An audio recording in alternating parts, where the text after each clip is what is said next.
बिस्मिल्लाहिर्रहमानिर्रहीम अस्सलामुअलैकुम वरहमतुल्लाहि वबरकातुहू। उम्मीद है दोस्तों आप सब खैर आफियत से होंगे। आज के अपने इस वीडियो के अंदर हम CS 302 डिजिटल लॉजिक डिज़ाइन का लेक्चर नंबर 31 कवर करने जा रहे हैं।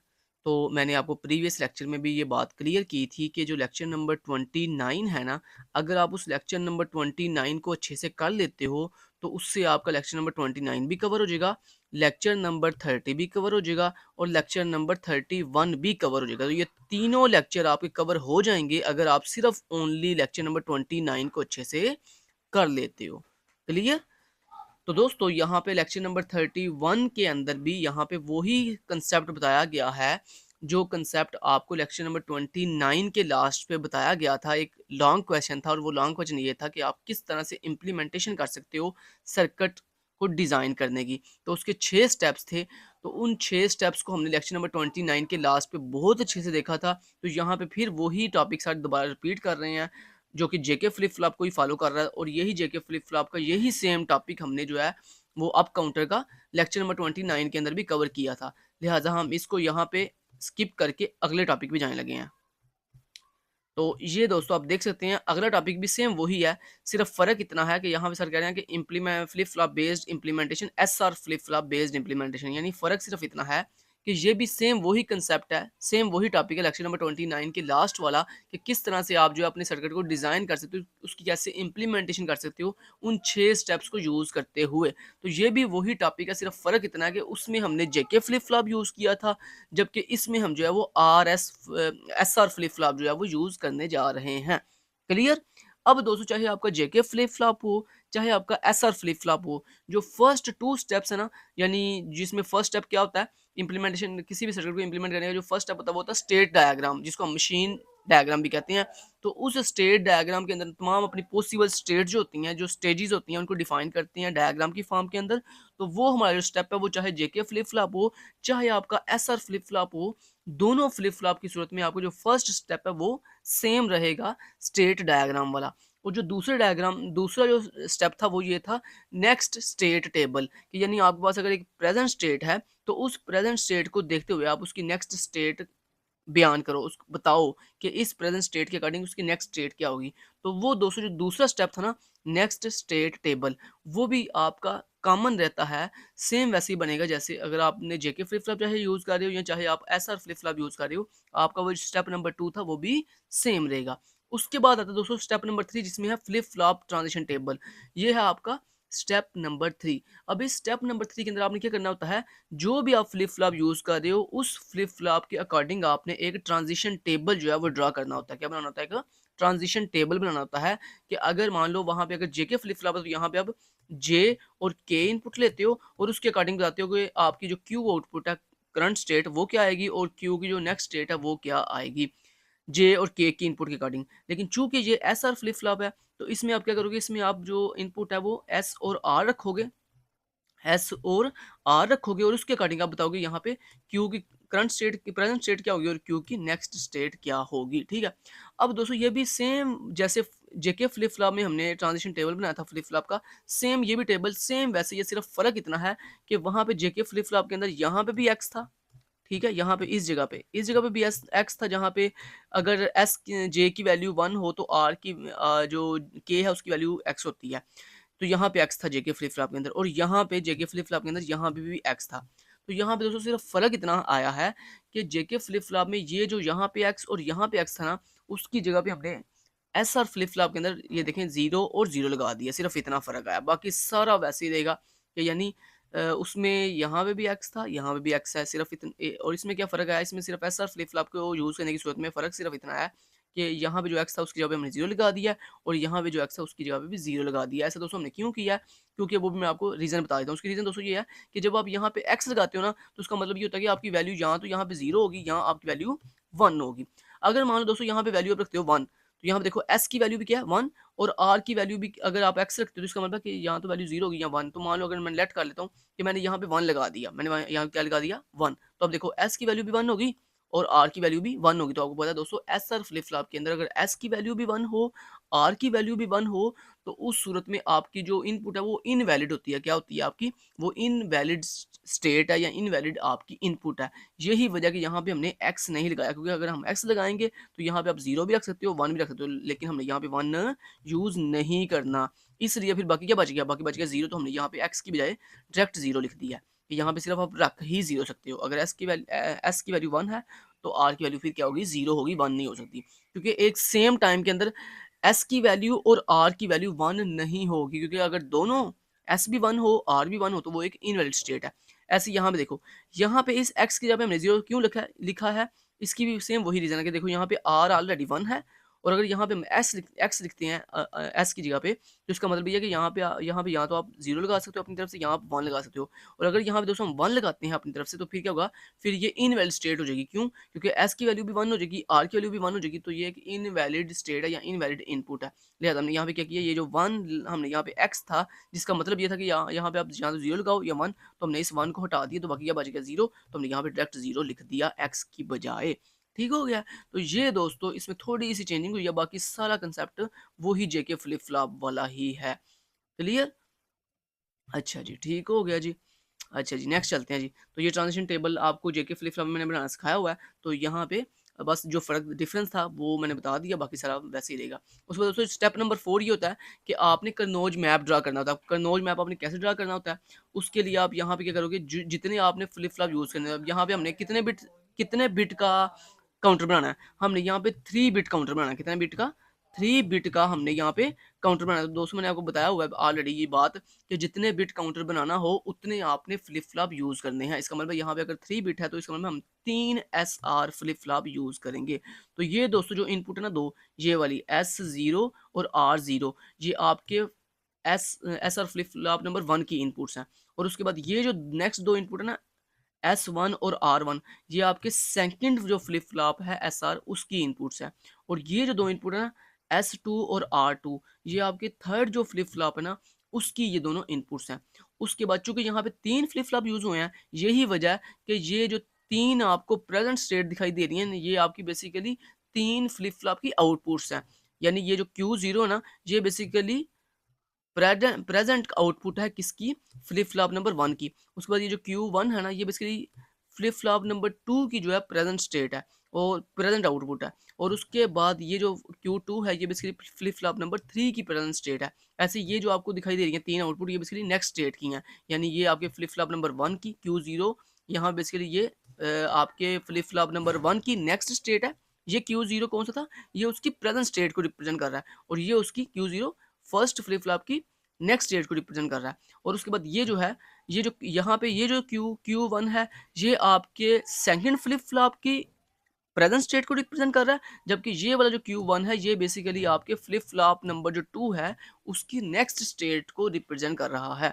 ऐसे ये जो Q2 है, ये आपके थर्ड फ्लिप फ्लॉप की प्रेजेंट स्टेट को रिप्रेजेंट कर रहा है, जबकि ये वाला जो Q2 है, ये बेसिकली आपके थर्ड फ्लिप फ्लॉप की जो नेक्स्ट स्टेट थी उसको रिप्रेजेंट कर रहा है। ठीक हो गया? अब यहाँ पे दोस्तों आप देख सकते हैं, यहाँ पे इनकी डिफरेंट वैल्यूज़ भी हैं, और वो वैल्यूज़ नेक्स्ट ये बेसिकली अप काउंटर के लिहाज से बताई गई हैं। किसके लिहाज से? अप काउंटर के लिहाज से बताई गई हैं। तो यहाँ मैं आपको बता देता हूँ अप काउंटर के लिहाज से। ये देखो, अगर आप प्रेजेंट स्टेट देखो तो ये तीन जो कॉलम्स हैं ये प्रेजेंट स्टेट के लिए हैं। ये 3 कॉलम प्रेजेंट स्टेट के लिए हैं। ठीक हो गया? उसके बाद ये जो नेक्स्ट 3 कॉलम हैं ये किसके लिए हैं? नेक्स्ट स्टेट के लिए हैं। क्लियर? तो ये नेक्स्ट स्टेट के लिए है। अब यहाँ पे गौर करिएगा, अगर दोस्तों आपका अप काउंटर हो, कौन सा काउंटर हो? अप काउंटर हो, तो अगर उसकी प्रेजेंट स्टेट 0 है तो नेक्स्ट स्टेट क्या होगी? 1 होगी। अगर आपके अप काउंटर के अंदर अगर प्रेजेंट स्टेट 4 है तो उसकी नेक्स्ट स्टेट क्या होगी? 5 होगी, क्योंकि दोस्तों ये अप काउंटर है, और अप काउंटर क्या करता है? अप काउंटर जो है वो आगे की तरफ काउंटिंग करता है, मतलब 4 से 5, 5 से 6, 6 से 7। तो यानी अगर करंट स्टेट 4 है तो नेक्स्ट स्टेट 5 होगी, अगर करंट स्टेट 5 है तो नेक्स्ट स्टेट 6 होगी, इस तरह से। तो यहाँ पे दोस्तों बात यही लिखी हुई है, जो मैंने आपको ये बात बताई है ना, करंट स्टेट अगर 0 है तो नेक्स्ट स्टेट 1 होगी। तो दोस्तों सेम यही बात लिखी हुई है। वो जो कितने बिट काउंटर है? 3 बिट। तो 3 का मतलब है 2 की पावर 3, यानी टोटल स्टेट्स कितनी होंगी? 8 होंगी, मतलब 0 से लेकर 7 तक मैक्सिमम इसकी रेंज होगी। तो ये आप देख सकते हो, ये देखो, ये बेसिकली बात यही है जो मैंने आपको यहाँ बताई है, सिर्फ फ़र्क इतना है कि यहाँ पे बाइनरी लगी हुई है उस वैल्यू की। ये देखो, ये 0 की बाइनरी है, ये 1 की बाइनरी है, ये 2 की बाइनरी है, ये 3 की बाइनरी है, 4 की 5 की, 6 की एंड लास्ट पे 7 की हुई। या मैंने आपको बता दिया कि इसकी मैक्सिमम जो रेंज है वो 0 से लेकर 7 तक। तो ये देखो, ये 0 से लेकर 7 तक उसकी जो है बाइनरी लगी हुई है प्रेजेंट स्टेट के अकॉर्डिंग। अब यहाँ पे आप देख सकते हो, ये जो है 1 की बाइनरी है, ये 2 की बाइनरी है, ये 3 की बाइनरी है, 4 की बाइनरी है, 5 की बाइनरी है, 6 की बाइनरी है, 7 की बाइनरी है और ये 0 की बाइनरी है। अब ये ऐसा क्यों हुआ? ये 0 से स्टार्ट हुआ है, ये 1 से स्टार्ट क्यों हुआ है? क्योंकि दोस्तों देखो, अगर आपकी प्रेजेंट स्टेट 0 है तो उसकी नेक्स्ट स्टेट क्या होगी? 1 होगी। अगर आपकी प्रेजेंट स्टेट 1 है तो उसकी नेक्स्ट स्टेट क्या होगी? 2 होगी। अगर प्रेजेंट स्टेट 2 है तो इसकी नेक्स्ट स्टेट क्या होगी? 3 होगी। तो ऐसे दोस्तों ये ऐसे बता रहा है आपको कि अगर प्रेजेंट स्टेट ये वाली है तो फिर उसकी नेक्स्ट स्टेट ये वाली होगी। और उसी प्रेजेंट स्टेट के अकॉर्डिंग आगे उसने आपके तीनों फ्लिप फ्लॉप की आउटपुट बताई हुई है। तीनों फ्लिप फ्लॉप की क्या बताई हुई है? आउटपुट बताई हुई है कि अगर प्रेजेंट स्टेट जो है वो 0 0 0 हो, मतलब तीनों फ्लिप फ्लॉप की जो आउटपुट है वो 0 0 0 हो प्रेजेंट स्टेट के अकॉर्डिंग, तो उसकी उनकी इसका मतलब है जो तीनों फ्लिप फ्लॉप की जो आउटपुट होगी वो इस तरह से होगी कि जो फर्स्ट फ्लिप फ्लॉप है उसकी एस इनपुट जो है वो 1 होगी, आर इनपुट 0 होगी। जो सेकंड फ्लिप फ्लॉप है उसकी जो एस इनपुट है वो 0 होगी और आर इनपुट जो है वो एक्स होगी।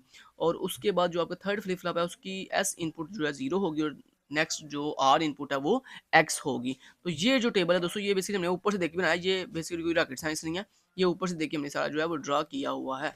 क्लियर होगी बात? अच्छा, अब जरा गौर कीजिएगा। नेक्स्ट नेक्स्ट दोस्तों, ये कोई रॉकेट साइंस नहीं थी, ये तो बेसिकली सर आपको पेपर में दे भी सकते हैं। ये वाला जो टेबल है पूरे का पूरा, ये टेबल सर आपको दे भी सकते हैं। और क्या कहेंगे? सर कहेंगे बेसिकली इस टेबल को देखते हुए मेन चीज़ ये है, ये जो नीचे के मैप बने हुए हैं ना, ये बनाने थे आपने। तो ये आपका एसआर फ्लिप फ्लॉप का इनपुट टेबल है। इस इनपुट टेबल को देखते हुए आपने ये नीचे के मैप बनाने हैं। तो दोस्तों आपको पेपर में सर लाजमी है कि ये पूरा क्वेश्चन लांग के अंदर दें। सर आपको कोई एक पार्ट भी दे सकते हैं, जैसे फर्ज करें जो इसका फर्स्ट पार्ट था वो क्या था भला? मतलब फर्स्ट जो स्टेप है वो क्या? State diagram. कि सर आपको सिर्फ कह सकते हैं कि जेके फ्लिप फ्लॉप है 3 बिट का और उसकी मुझे स्टेट डायग्राम बना के दिखाओ। ठीक है? ऐसे सर मान लो आपको सिर्फ ओनली पेपर के अंदर सेकंड जो स्टेज है उसकी जो सेकंड स्टेप है वो सिर्फ दे सकते हैं कि लाइक लाइक सर आपको बोल सकते हैं कि मुझे जो है ना जेके फ्लिप फ्लॉप या एसआर फ्लिप फ्लॉप की कटिंग जो है वो बना के दिखाओ उसका वो नेक्स्ट स्टेट टेबल। अब नेक्स्ट स्टेट टेबल आपको पता है सेकंड जो है वो स्टेप है, सेकंड स्टेप है इसका। तो इस तरह दोस्तों इसके टोटल 6 स्टेप्स हैं। तो सर लाज़मी है कि आपको सर पूरे का पूरा पेपर में देंगे। सर आपको क्वेश्चन इस तरह से पेपर में दे सकते हैं, ये मैं आपको ट्रिक बता रहा हूँ कि कैसे सर पेपर में दे सकते हैं। तो सर जो है इन 6 स्टेप्स में से कोई 1 स्टेप या कोई 2 स्टेप जो है वो कह सकते हैं आपको पेपर में लॉन्ग क्वेश्चन के अंदर 5 नंबर के अंदर, कि यहाँ ऐसे भी हो सकता है कि आपको सिर्फ एक स्टेप का आ जाए। अगर स्टेप बड़ा है, जैसे ये देखिए ये जो के मैप वाला स्टेप है ये थोड़ा लॉन्ग है, तो ये अगर सर आपको पेपर में देते हैं ये सिर्फ एक ही देंगे, मतलब ये इनपुट टेबल दिया होगा और कहा जाएगा कि आपने इसकी जो है के मैप ड्रा करके दिखाओ मुझे, मतलब S2 के कटिंग पहले, क्योंकि आपको पता है जो इनपुट टेबल है इसके अंदर अंदर कितने के मैप बनते हैं जितने आपके ये कॉलम होते हैं। ये जो आपके फ्लिप फ्लॉप के कॉलम है ये वाले नहीं, ये प्रेजेंट स्टेट के कॉलम भी छोड़ दो और ये नेक्स्ट स्टेट के कॉलम भी छोड़ दो। सिर्फ ये जो आपके एसआर फ्लिप फ्लॉप या जेके फ्लिप फ्लॉप की ये जो कॉलम है ना S2 R2 S1 R1 and S0 R0, और अगर ये जेके फ्लिप फ्लॉप होता तो फिर यहाँ पे होना था यहाँ पे क्या होना था J2 K2 J1 K1 और J1 J0 और K0। तो फिर ये जो आपके पास ये जो होते हैं ना, ये वाले जो कॉलम्स होते हैं सिर्फ आपने इनके फ्लिप फ्लॉप बनाने हैं। तो कितने कॉलम है? 1 2 3 4 5 6 6 कॉलम है, तो 6 फ्लिप फ्लॉप जो है इसके सॉरी फ्लिप फ्लॉप कह रहा हूँ, 6 जो है वो आपने इसके के मैप ड्रा करने होते हैं। ठीक है? हर कॉलम के लिहाज से अलग, मतलब S2 के लिहाज से देखो पहले पहले बनाओगे, फिर आप नेक्स्ट का के में बनाओगे R2 के लिहाज से, फिर आप बनाओगे S1 और R1 के लिहाज से अलग-अलग, फिर आप S0 और R0 के लिहाज से बनाओगे अलग-अलग। ठीक है? लेकिन एक बात दोस्तों याद रखिएगा, ये जो सेम फ्लिप फ्लॉप के 2 कॉलम है ना, मतलब S2 और R2 इनकी आउटपुट सेम आएगी।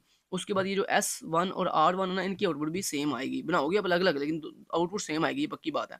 और जो S0 और R0 ना, इनकी भी आउटपुट क्या आएगी? सेम आएगी। बनाना आपने अलग-अलग ही के मैप है, लेकिन आउटपुट इनकी सेम आएगी। अच्छा, एक और चीज़ यहाँ पे दोस्तों मैं क्लियर करने जा रहा हूँ आपको। वैसे तो मैंने जेके फ्लिप फ्लॉप के अंदर बड़ा ब्रीफली इसको एक्सप्लेन किया हुआ है। अगर आपने लेक्चर नंबर 29 अच्छे से देख लिया है तो आपने बल्कि सॉल्व खुद ही कर लिया होगा अभी तक। ठीक है?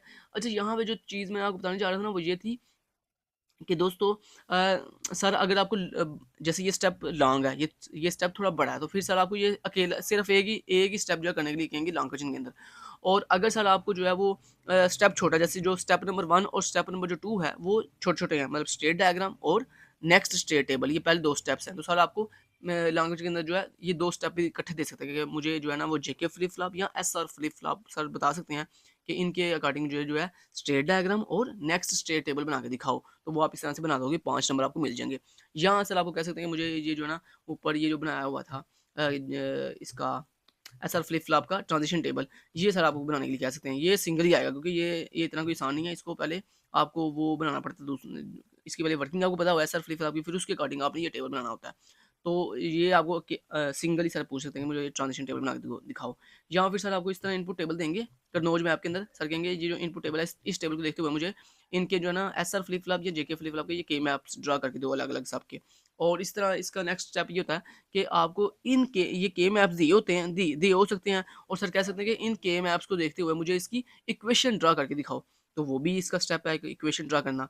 और फिर लास्ट इसका जो स्टेप है वो ये है कि आपको इक्वेशन दी हो सकती है और आप कहा जा सकता है कि इसकी इक्वेशन को देखते हुए इसकी के मैप इक्वेशन सिंप्लीफाइड एक्सप्रेशन को देखते हुए आप जो है मुझे इसका सर्किट डिज़ाइन करके दो। तो इस तरह भी सर आपको कह सकते हैं, लेकिन सर्किट डिज़ाइन करना थोड़ा-सा अ, लंबा हो जाएगा प्रोसेस और उसके आने के चांस थोड़े कम हैं। लेकिन जो पहले वाले ये जो 5 स्टेप्स हैं जो मैंने आपको बताया ना, इनके पेपर में आने के चांस ज़्यादा हैं एज़ कम्पेयर टू लास्ट वाले स्टेप के।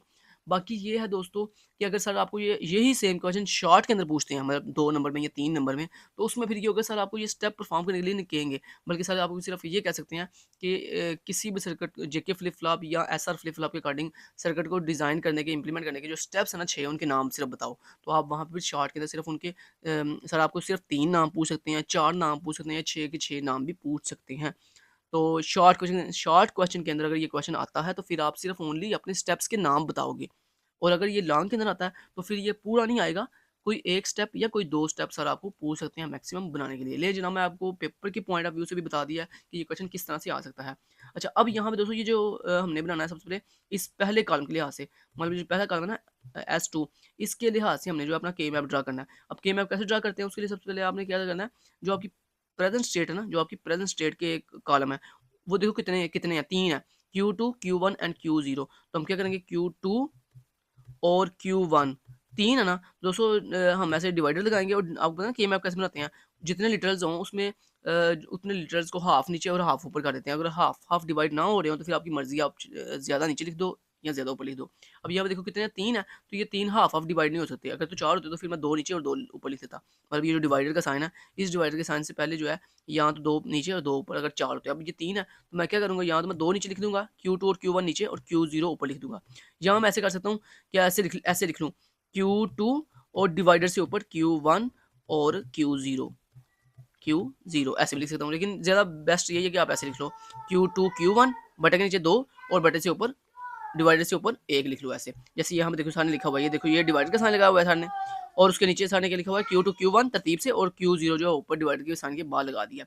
अब दोस्तों ये जो आपके अगर आप इसको फॉलो करते हो इस वाले स्टेप मतलब इस वाले रूल को, ये 2 लिटरल्स नीचे आ गए हैं Q2 और Q1 और एक जो है डिवाइडर के बाद आ गया।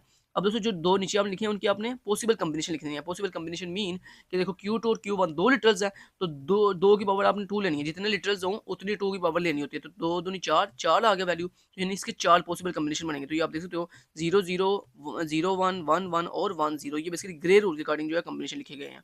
उसके बाद दोस्तों ऊपर डिवाइडर के बाद कितने लिटरल हैं? सिर्फ एक ही लिटरल है, तो उसकी 2 ही पॉसिबल कॉम्बिनेशन हो सकते हैं, या तो 0 या 1। तो ये उसके पॉसिबल कॉम्बिनेशन हमने लिख दिए 0 या 1। अच्छा, अब इनको देखते हुए आपने यहाँ पे वैल्यू फिल करनी है। वैल्यू कैसे फिल करनी है? बड़ा आसान तरीका है वैल्यू फिल करने का। तो सबसे पहले पहली पहली रो को पकड़ो, ये देखना आपने सिर्फ प्रेज़ेंट प्रेज़ेंट स्टेट को होता है। तो प्रेज़ेंट स्टेट के अंदर रो देखो वैल्यू क्या-क्या है। तो Q2 की वैल्यू 0 है, Q1 की वैल्यू भी 0 है, Q0 की वैल्यू भी 0 है। तो यहाँ मैंने लिखा, ये देखो Q2 की वैल्यू भी 0, Q01 की वैल्यू भी 0 और Q0 की वैल्यू 0। तो मतलब ये वाली रो सेलेक्ट हुई है और ये वाला कॉलम सेलेक्ट हुआ है, मतलब ये वाला सेल सेलेक्ट हो गया। अब इस सेल के अंदर इस प्रेज़ेंट स्टेट वाली जो भी रो आपने सेलेक्ट की है, इस रो के अंदर जो भी इस S2 की वैल्यू लिखी हुई है, वो यहाँ पे लाके लिख दो। तो SQ2 की वैल्यू यहाँ पे 0 थी, तो हमने यहाँ पे 0 लगा दिया। ऐसे ही बाकी भी आपने सारी ऐसे देखते जाना है। ये नेक्स्ट वैल्यू आपने देखनी है। इसके अकॉर्डिंग जो सेल सेलेक्ट होगा उसके अंदर जाके ये वाली वैल्यू 0 लिख दोगे। ऐसे ही फिर जब S2 कंप्लीट हो जाए, फिर उसके बाद आप फिर अगेन नया के मैप बनाओगे। सेम वही ट्रिक जैसे मैंने आपको पीछे बताया, वही सेम ट्रिक को फॉलो करते हुए ये के मैप बनाओगे और उस के मैप के अंदर आप क्या करोगे, अब आप R2 की वाली वैल्यू पुट करोगे। और वैल्यू कैसे पुट करनी है? सेम वही तरीका। ये प्रेज़ेंट स्टेट की 3 वैल्यूज़ देखो, Q2, Q1, Q0 की वैल्यू देखो, वो जिस रो और जिस सेल में पाई जा रही हैं, जिस रो और जिस कॉलम में पाई जा रही हैं, उस वाली सेल में जाकर इस R2 की जो वैल्यू है ये वहाँ जाके तरतीब से लिख दो। तो ऐसे ही दोस्तों जब के मैप बन जाए, सारे के मैप जब बन जाएँगे, फिर आपने क्या करना होता है, इनकी ग्रुपिंग करनी होती है। अब ग्रुपिंग करने के लिए ये आप देख सकते हैं, ये नीचे सामने ये एक्सप्रेशन लिखा हुआ है, ये बेसिकली इसका सिंप्लीफाइड एक्सप्रेशन है। इस के मैप का ये सिंप्लीफाइड एक्सप्रेशन है कि अगर S2 हमारे पास इनपुट है तो उसकी जो सिंप्लीफाइड एक्सप्रेशन बनेगा वो बनेगा Q2 bar Q1 and Q0। अब ये कैसे आया वो मैं आपको प्रूफ करके दिखा देता हूँ। ये देखो दोस्तों, ये के मैप है, ये वैल्यूज है इसकी, ये जो वाइट वाइट बैकग्राउंड के साथ है। अब इनमें आपने क्या देखना है, इनमें आपको पता है ग्रुपिंग हम कैसे करते हैं, ग्रुपिंग हम करते हैं 1 के लिहाज से ग्रुपिंग हम करते हैं, जिन सेल्स के अंदर 1 हो उसके लिहाज से ग्रुपिंग करते हैं। और अगर उन उन 1 वाले सेल के साथ कोई x वाला सेल मिलाकर हम कोई बड़े से बड़ा ग्रुप बनाना चाहें तो वो भी हम बना सकते हैं। लेकिन यहाँ पे दोस्तों आप देख सकते हो, ये देखो ये 1 वाला ग्रुप, ये 1 वाला सेल है, लेकिन इसके ना तो ऊपर ऊपर कोई x है, ना ही इसके नीचे वाले सेल में कोई x है। लिहाजा अब ये अकेला सिर्फ एक ही ग्रुप बनेगा, मतलब एक ही सेल का सिर्फ एक ही ग्रुप बनेगा। अब इस एक सेल के अंदर जो है हमने देखना है कि इसकी कॉमन वैल्यू कौन सी है, मतलब कॉमन लिटरल्स। तो कॉमन लिटरल दोस्तों इसमें Q2 Q1 Q0 तीनों ही कॉमन है। लिहाजा हमने Q2 की वैल्यू क्या है 0 यहाँ पे। इस सेल के अकॉर्डिंग जो हमने सेल सेल की ग्रुपिंग की है, इस ग्रुप के अंदर Q2 की वैल्यू जो है वो 0 है। यही वजह Q2 के ऊपर बार आ गया, जिसकी वैल्यू 0 होती है उसके ऊपर बार आ जाता है। उसके बाद Q1 है तो हमने Q1 लगा दिया। फिर आगे जो है ना वो आगे Q0 है, ये ऊपर इसके बिल्कुल ऊपर Q0 है तो Q0 लगा दिया। ऐसे ही सेम यही यहाँ पे हमारे पास आएगा R2 के लिए। तो R2 के अंदर आप दोस्तों देख सकते हो कि यहाँ पर आप देख सकते हो इसका ये ग्रुप बनेगा, इसका ये ग्रुप बनेगा। अब इस ग्रुप के अकॉर्डिंग में दोस्तों यहाँ पे Q2 के ऊपर बार आना था, लेकिन यहाँ पे गलती से सारे ने बार नहीं लगाया, लेकिन इसके ऊपर बार आना था, ठीक है? क्योंकि मैंने आपको स्टार्टिंग में ये बात बता दी थी कि जो आपकी सेम इनपुट होती है ना, सेम फ्लिप फ्लॉप की, जैसे ये S2 है ना और R2, ये एक ही फ्लिप फ्लॉप है जिसकी 2 इनपुट हैं, S2 और R2। ये बेसिकली आपके थर्ड फ्लिप फ्लॉप की 2 इनपुट्स हैं। तो दोस्तों सेम फ्लिप फ्लॉप की जो इनपुट्स होती है ना, उनकी सेम जो बूलियन एक्सप्रेशन फाइंड हो के आती है। तो यहाँ पे आना था इसके ऊपर बार, चूँकि यहाँ भी बार था, यहाँ पे भी आना था, सर ने गलती से नहीं लगाया। अच्छा जी, उसके बाद दोस्तों ये आ गया हमारे पास। इसका अब हम बनाएँगे क्या बोला, ग्रुपिंग करेंगे इसके जहाँ भी 1 वाले सेल है। तो एक ये 1 है, ठीक है? और एक ये वाला 1 है। तो हम इस 1 को इस 1 के साथ अटैच करके, मतलब इस वाले 1 को इस वाले 1 के साथ हम जो है वो कंबाइन करके हम एक ग्रुप बना लेंगे 2 सेल्स का। अब आप सोचोगे ये आपस में एक-दूसरे के साथ अटैच तो नहीं है दोस्तों, अटैच हैं। वो कैसे भला? ये देखो ये भी कॉर्नर है, ये भी कॉर्नर है और ये भी कॉर्नर है। अगर आप मान लो आपके पास एक पेपर हो और उस पेपर को आप ऐसे फ़ोल्ड करो तो क्या होता है? जो कॉर्नर होते हैं वो आपस में मिल जाते हैं। तो यही वजह, जब आप इस के में आपको फ़र्ज़ करो एक पेपर की तरह फ़ोल्ड करोगे ना, तो ये वाला कॉर्नर और ये वाला कॉर्नर आपस में अटैच हो जाएँगे। जब अटैच हो जाएँगे तो दोस्तों जो भी सेल आपस में अटैच होते हैं और उनके अंदर 1 भी हो तो उनका ग्रुप बन जाता है। तो ये 1 और ये 1 का आपस में एक ग्रुप बन जाएगा 2 का। अब इन इन दोनों सेल के अंदर आपने कॉमन चीज़ देखनी है। तो इसके अंदर Q2 की वैल्यू 0 है, मतलब इस सेल के अकॉर्डिंग Q2 की वैल्यू 0 है और इस सेल के अकॉर्डिंग Q2 की वैल्यू 1 है। तो हम यहाँ पे Q2 चूँकि कॉमन नहीं है, क्योंकि यहाँ पे 1 उसकी वैल्यू 0, यहाँ पे 1, लिहाज़ा Q2 छोड़ देंगे। उसके बाद बच गया Q1, तो Q1 की वैल्यू यहाँ पे कॉमन है, लेकिन Q1 की वैल्यू जो कॉमन है वो क्या है? यहाँ पे भी 0, यहाँ पे भी 0, तो Q1 की वैल्यू चूँकि 0 कॉमन मिली है, लिहाज़ा Q1 के ऊपर आ जाएगा बार। और उसके बाद इन दोनों सेल के अंदर Q0 की वैल्यू जो है वो 1 है, इसलिए Q0 ऐसे लगा दिया। उसके बाद R2 के लिए भी सॉरी R1 के लिए भी सेम यही एक्सप्रेशन आएगी। वो कैसे बना? इन दोनों को आपस में कंबाइन करने के बाद, ठीक है? उसके बाद दोस्तों हमारे पास आ जाता है ये। इसमें हम क्या करेंगे, इसमें देखो बड़ा आसान है। इसमें देखो ये वाले चारों सेल आपस में मिलकर एक ग्रुप बना लेंगे और ये वाले चारों कॉलम आपस में सेल आपस में मिलकर एक ग्रुप बना लेंगे। अब इन चारों सेल के अंदर दोस्तों ना तो Q2 की वैल्यू कॉमन है, ना Q1 की, सिर्फ एक ही वैल्यू कॉमन है और वो है Q0 की। तो Q0 की वैल्यू क्या है? 0, जो कि कॉमन है। तो लिहाज़ा Q0 के ऊपर आ जाएगा बार, यहाँ भी Q0 के ऊपर आ जाएगा बार, जो कि सामने नहीं लगा, सॉरी यहाँ पे बार नहीं आएगा। सॉरी, यहाँ पे बार नहीं आएगा, क्योंकि यहाँ पे कॉमन जो वैल्यू है वो 1 है। यहाँ पे कॉमन जो वैल्यू है वो क्या है जी? 1 है, इसलिए Q0 के ऊपर बार नहीं आएगा। ठीक है? यही वजह कि चूँकि यहाँ पे बार है, यहाँ पे बार नहीं है, तो यही वजह हम जो है इसके अंदर जो वैल्यू लेंगे वो नॉट गेट लगाकर लेंगे। मतलब जब हम S0 को कनेक्ट करेंगे Q0 के साथ, तो उसके लिए हम क्या करेंगे, उसके ऊपर पहले एक नॉट गेट लगाएँगे और जब R0 को Q0 से कनेक्ट करेंगे तो उसके ऊपर नॉट गेट नहीं लगाएँगे। ठीक है? एक दफ़ा ऊपर भी देख लेते हैं यहाँ पे बार आना था कि नहीं था आना। तो यहाँ पे दोस्तों, यहाँ पे Q2 की वैल्यू, हाँ सॉरी, यहाँ पे दोस्तों बार नहीं आना, मैंने अभी देखा गौर से। ये देखो ज़रा आप गौर कीजिएगा, यहाँ पे जो छोटी-सी मैं गलती करके गया हूँ वो ये आनी है कि यहाँ पे देखो इस सेल के अकॉर्डिंग, मतलब ये जो 1 का हमने एक ग्रुप बनाया, इसके अंदर देखो Q2, Q1 और Q0 कॉमन है। तो Q2 की यहाँ पे वैल्यू क्या है? 1 है, तो लिहाज़ा यहाँ पे इसके ऊपर बार नहीं आएगा। हाँ, यस ठीक है। उसके बाद Q1 की वैल्यू भी यहाँ पे 1 है, क्योंकि ये 2 वैल्यूज़ है ना, दोनों ही 1 है, Q2 भी 1 है, Q0 भी Q1 भी 1 है, तो दोनों के ऊपर बार नहीं आएगा। उसके बाद Q0 भी 1 है, लिहाज़ा उसके ऊपर भी बार नहीं आएगा। तो यहाँ पे हाँ, ठीक है, सर ने एक्सप्रेशन बिल्कुल ठीक लिखी थी, यहाँ पे इसके ऊपर बार नहीं आना, ठीक है? तो यहाँ पे दोस्तों आप देख सकते हो एक्सप्रेशन देखो सारी सेम है, सिर्फ़ फ़र्क कहाँ पे आया नॉट गेट में, मतलब यहाँ पे नॉट गेट लगेगा और यहाँ पे नॉट गेट नहीं लगेगा, ठीक है? तो हमारे पास जो अब एक्सप्रेशन बन के आई है फाइनल, वो हमने देख लिया अभी-अभी। अब दोस्तों अब यहाँ पे इसका इसी एक्सप्रेशन को देखते हुए इसका जो है ये सर्किट पूरा का पूरा ड्रा करोगे, ठीक है? तो यहाँ पे आप देख सकते हो कि सबसे पहले यहाँ पे जो S0 है जो कि फ्लिप फ्लॉप नंबर 1 को रिप्रेजेंट कर रहा है और उसके बाद R0 ये भी फ्लिप फ्लॉप नंबर 2 को 1 को रिप्रेजेंट कर रहा है। तो फ्लिप फ्लॉप नंबर 1 के अंदर S0 जो है वो कनेक्ट होगा Q0 बार से और जो R0 है वो कनेक्ट होगा Q0 से। तो यहाँ पे दोस्तों आप देख सकते हो ये देखो ये S0 है, ये आपका S0 है, ये R0 है और ये आपका Q0 है। तो ये आप देख सकते हो ये देखो ये जो S है ये कनेक्ट हुआ जाके किसके साथ आपके Q बार के साथ। Q बार के साथ क्यों? क्योंकि यहाँ पे आप देख सकते हो ऊपर जो उसकी वैल्यू है वो Q बार है। ये देखो क्यू के ऊपर क्या लगा हुआ है बार लगा हुआ है जिसका मतलब नॉट गेट। तो ये बेसिकली बार आपको पता है ना Q S R flip flop के अंदर जेके फ्लिप फ्लॉप के अंदर दो इनपुट्स होती हैं क्यू क्यू और क्यू बार। तो ये एस जो है वो क्यू बार से कनेक्ट होगा और ये जो आर है आर जीरो है ये किसके साथ कनेक्ट होगा ये क्यू से कनेक्ट होगा। तो ये आप देख सकते हो ये देखो ऊपर जाकर क्यू से कनेक्ट हो रहा है इस तरह से।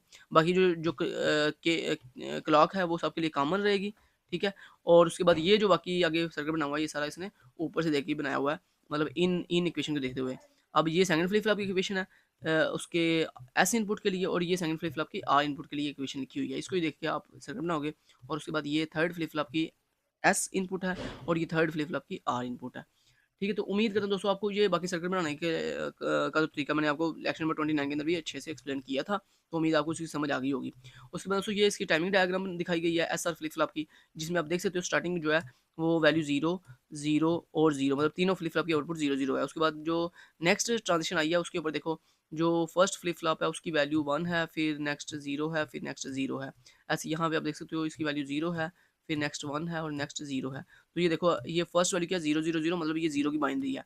उसके बाद ये देखो 0, 0, 1 ये बेसिकली 1 की बाइनरी है, ठीक है? नीचे से ऊपर की तरफ आपने देखना है, ये 1 की बाइनरी है। अब नीचे से ऊपर की तरफ देखें तो 0, 1, 0 ये 2 की बाइनरी है, ठीक है? तो ये देखो अप काउंटिंग जो आपका ये जो काउंटिंग हो रही है, ये आपका अप काउंटिंग के अंदर हो रही है। देखो 0 से 1, 1 से 2, 2 से 3, 3 से 4, 4 से 5 एंड अप टू 7 तक। तो ये क्या है? ये अप काउंटिंग हो रही है बिल्कुल एग्ज़ैक्टली किसको यूज़ करते हुए? एसआर फ्लिप फ्लॉप को यूज़ करते हुए। तो यहाँ पे दोस्तों हमारा जो लेक्चर है, वो यहाँ पे होता है एंड। ठीक है, नेक्स्ट इंशाल्लाह मिलते हैं लेक्चर नंबर 32 के अंदर। और बाकी जो है मैंने आपको ये बता दिया था स्टार्ट के ऊपर ही कि लेक्चर नंबर 29 की करने से आप लेक्चर नंबर 29 भी कर लोगे, लेक्चर नंबर 30 भी कर लोगे और लेक्चर नंबर 31 भी कर लोगे। Thank you so much till then guys, take care, अल्लाह हाफ़िज़।